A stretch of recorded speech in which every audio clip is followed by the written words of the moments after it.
नमस्कार मित्रांनो, मी सुमित हुलके स्वागत करतो तुमचं माझ्या या चॅनलवर.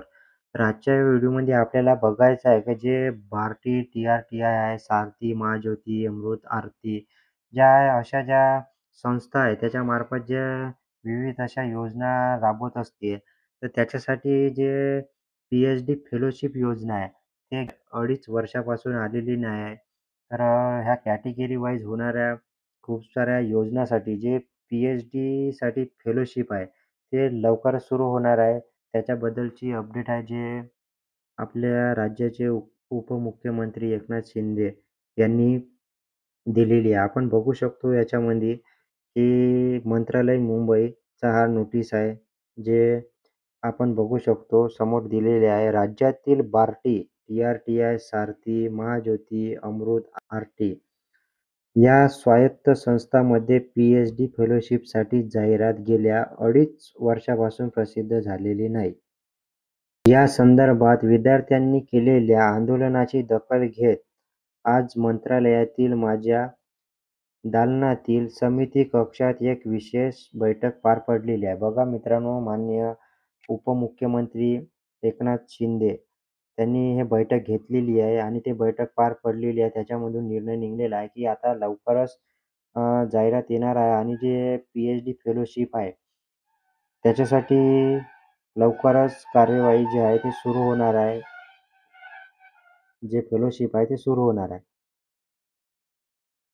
समोर आपण बघू शकतो या स्वायत्त संस्थांमार्फत देण्यात येणाऱ्या अधिशास्त्रवृत्ती शिष्यवृत्तीचा लाभ मिळण्याबाबत मार्गदर्शक तत्त्वे निश्चित करण्यासाठी उच्च व तंत्र शिक्षण विभागाने समिती नियुक्त केली आहे. या समितीचा अहवाल प्राप्त झाल्यानंतर 10 दिवसात जाहिरात प्रसिद्ध करण्याची कार्यवाही करावी, असे निर्देश याप्रसंगी दिलेले आहे. बघू शकता मित्रांनो, जी हे कारवाई आहे ती सुरू झालेली आहे आणि जे अहवाल आहे तो मागितला आहे. जसा तो अहवाल प्राप्त झाला त्याच्या 10 दिवसात जाहिरात पडेल, असं त्यांनी सांगितलेलं आहे.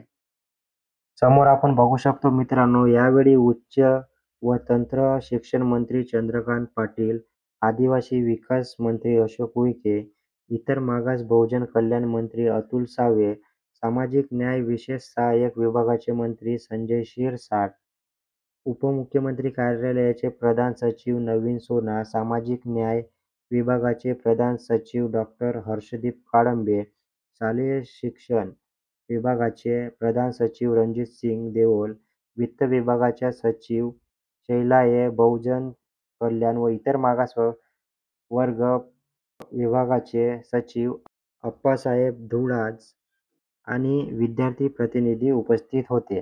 बघा मित्रांनो, ही बैठक पार झालेली आहे आणि सर्व जे मंत्री आहे यांनी उपस्थित होते. बैठक पार पडलेली आहे. अहवाल मागितलेला आहे आणि जसा अहवाल मिळेल त्याच्या 10 दिवसात ही जाहिरात येणार आहे. जे शिष्यवृत्ती आहे, जे फेलोशिप आहे ते आपल्याला मिळणार आहे, सुरू होणार आहे. तर अशी ही अपडेट होती मित्रांनो. कशी वाटली माहिती कमेंट बॉक्समध्ये जरूर कळवा आणि अशा मोठ्या अपडेट्ससाठी आपल्या चॅनलला सबस्क्राईब करून ठेवा. त्याच्यासोबतच आपला टेलिग्राम चॅनल जॉइन करून ठेवा. त्याच्यावर आपण अपडेट टाकत असतो.